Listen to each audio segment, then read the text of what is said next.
हे everyone, अस्सलाम वालेकुम। I hope you are all good. अच्छा, आज की वीडियो बहुत ज़्यादा इंपॉर्टेंट है उन लोगों के लिए जिनको अपने फेस के ऊपर बहुत ज़्यादा फेशियल हेयर का प्रॉब्लम होता है, या फिर टीन एज गर्ल्स जिनको नहीं पता होता स्टार्ट में कि आपने अपनी हेयर्स को किस तरह से रिमूव करना है, फेशियल हेयर्स को।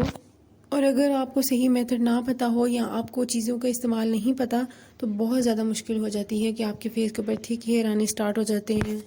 या कुछ गर्ल्स जिनको नहीं आइडिया होता है कि हमने अपने फेशियल हेयर्स को किस तरह से रिमूव करना है या ख़त्म करना है उसको परमानेंटली भी, तो ये उन लोगों के लिए वीडियो बहुत ज़्यादा बेस्ट है और बहुत ज़्यादा इन्फॉर्मेशन वाली वीडियो होगी। तो जनाब, आपने वीडियो को पूरा देखना है और इसमें तमाम स्टेप्स मैं आपको बताऊँगी किस तरह से आप किन किन तरीक़ों के इस्तेमाल के बाद अपने फेशियल हेयर्स को बिल्कुल ही ख़त्म कर सकते हैं।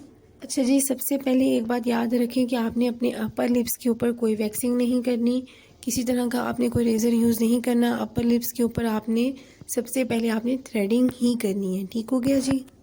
अच्छा, अब कई लोगों को मसला होता है कि उनकी थ्रेडिंग के इस्तेमाल के बाद उनके फेस के ऊपर पिंपल्स आ जाते हैं या छोटे छोटे दाने निकल आते हैं। तो वो ऐसा इसलिए होता है कि जब आप पार्लर वालों के पास जाते हैं तो पार्लर वाली क्या करती है कि वो आपकी एक धागा वो अपने मतलब मुंह में रखेगी और दूसरा अपने हाथ में पकड़ के आपकी थ्रेडिंग करेगी।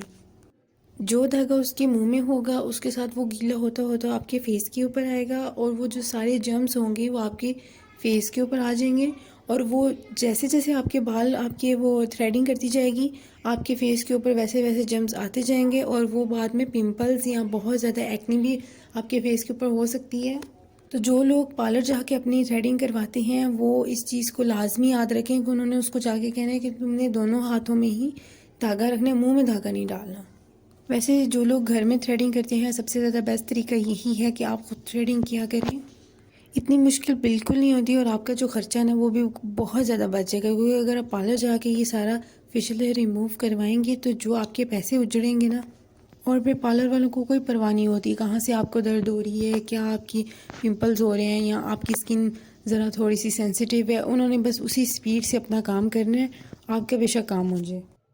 अच्छा जी, तो ये हमने थ्रेडिंग कर लेनी है अपर लिप्स के ऊपर। ठीक हो गया जी।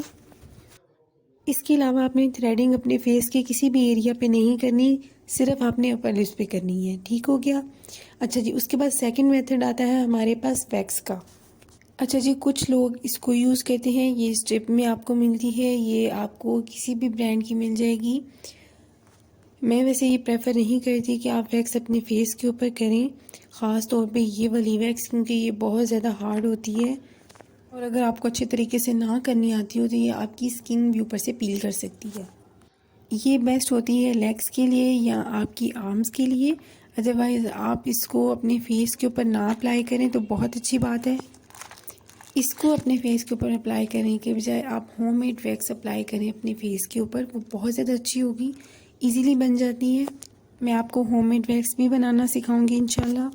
तो ये वाली वैक्स आपने यूज़ नहीं करनी। ठीक हो गया जी। ये मैं आपको इसलिए अपनी वीडियो में दिखा रही हूँ कि कुछ लड़कियाँ जल्दी से बस ये यूज़ कर लेती हैं कि पता नहीं यही वैक्स होती है, इसके अलावा और कोई नहीं होती। तो मेहरबानी करके इसको अपने फेस पे ना अप्लाई कर लेना। होममेड वैक्स मैं आपको इंशाल्लाह बहुत जल्द अपनी वीडियो में बताऊंगी कि आपने वो कैसे बनानी है। अच्छा जी, सेकंड हमारा मेथड है रेज़र। इसको टिंकर रेज़र बोलते हैं और ये हमारी आईब्रोज़ के लिए और फेस के लिए यूज़ किया जाता है।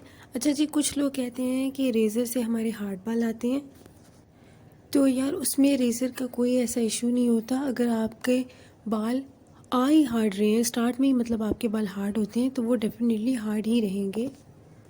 अगर कुछ लोगों के बाल होते जैसे रुआ रुआ बाल है, अगर आपके स्टार्ट में ही इस तरह के बाल हों तो अगर आप रेज़र भी यूज़ कर लेंगे तो आपके बालों को कोई फ़र्क नहीं पड़ेगा।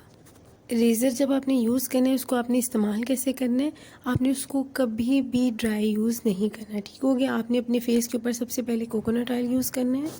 अब आप सपोज़ करें ये फेस है, अच्छा कोई सा भी ऑयल यूज़ कर सकते हैं, लाजमी नहीं है आपने कोकोनट यूज़ करना है।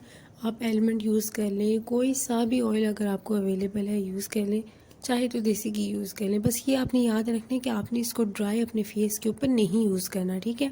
अच्छा जी, अब हमने क्या करना है, अगर आपके बालों की डायरेक्शन नीचे की तरफ है, अगर आपके बालों की डायरेक्शन नीचे की तरफ है तो आपने इसको ऊपर से अप्लाई करना शुरू करना है। ठीक है। आपने ऑपोजिट डायरेक्शन में नहीं यूज़ करना। वैक्स हम ऑपोजिट डायरेक्शन में यूज़ करते हैं और जो रेज़र होता है उसको हम राइट डायरेक्शन में ही यूज़ करेंगे। ठीक हो गया जी। इस तरह आपने इसको रिमूव करना है आहिस्ता आहिस्ता। अच्छा, जिन लोगों के बहुत ज़्यादा हार्ड बाल हैं या जो लोग वैक्स नहीं करवाना चाहते वो इसको ट्राई कर सकते हैं, ये बुरा नहीं है। आपको इसको, अगर आपके बालों की ग्रोथ बहुत ज़्यादा नहीं है तो आप इसको मंथ में एक दफ़ा यूज़ कर सकते हैं। एक मंथ में एक दफ़ा इनफ होता है अगर आपके बालों की ग्रोथ नॉर्मल है तो। ठीक है, ये आपको मार्केट से 50 रुपये में मिल जाता है। इसके अलावा अगर आपने 3 पीसेस लेने हैं तो वो आपको 100 में मिल जाएंगे। सबसे सस्ता यही मेथड होता है और ये एक तो बिल्कुल पेनलेस मेथड है। अच्छा जी, अब हम बात कर लेते हैं कि हम किस तरीके से अपने बालों को बिल्कुल कम कर सकते हैं या उनको ख़त्म भी कर सकते हैं। अगर हम ये रेगुलर यूज़ करें तो आपको चाहिए होगी फिटकरी, उसका हमने पाउडर बना लेना है और इसको आपने वॉशरूम में या ड्रेसिंग टेबल के ऊपर लाजमी बना के रखना है इस पाउडर को। और इसको आपने किसी बंद टाइट कंटेनर में रखना है। ठीक है, ओपन आपने इसको बिल्कुल नहीं छोड़ना। अच्छा, अब आपने इसको इस्तेमाल कैसे करना है। आपने हल्का सा नीम गर्म पानी लेना है। 2 चम्मच पानी में हमने 1 चम्मच इसको ऐड करना है और उसको आपने अच्छे से मिक्स करना है उसके पाउडर को। आप किसी भी तरीके से अपने हेयर रिमूव करते हैं, चाहे थ्रेडिंग हो, वैक्सिंग हो या आपने रेज़र यूज़ किया है, तो जैसे ही आपने थ्रेडिंग फर्स्ट करो, आपने थ्रेडिंग कर ली है और उसके बाद आपने फ़ौरन ही इस पानी को अपने फेस के ऊपर अप्लाई कर लेना है। अपर लिप्स के ऊपर थ्रेडिंग की है, आपने फ़ौरन इसको अपर लिप्स पे अप्लाई करना है कॉटन बड की मदद से। इसके रेगुलर इस्तेमाल के बाद आपके फेस के बाल बहुत हद तक कम हो जाएंगे। आपको इन सब चीज़ों की भी ज़रूरत नहीं पड़ेगी कि आप बहुत ज़्यादा थ्रेडिंग करें या वैक्सिंग करें। इंशाल्लाह आपकी हेयर ग्रोथ बहुत हद तक कम हो जाएगी। मैं ये अप्लाई करती हूँ और मेरी इस वक्त हेयर ग्रोथ बहुत ही कम है, ना होने के बराबर है। फिटकरी आपके बालों की जड़ों में जाके बालों की जड़ों को ख़त्म करती है, उसको बर्न कर देती है, जिसकी वजह से आपकी हेयर ग्रोथ बार बार नहीं होती बालों की।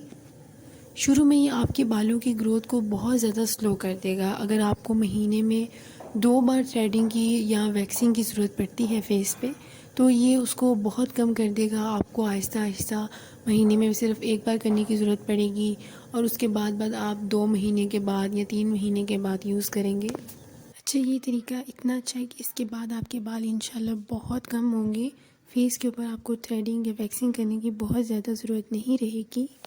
जिन लोगों की फेशियल हेयर की ग्रोथ बहुत ज़्यादा है वो इसको डेली 3 मंथ के लिए यूज़ करें।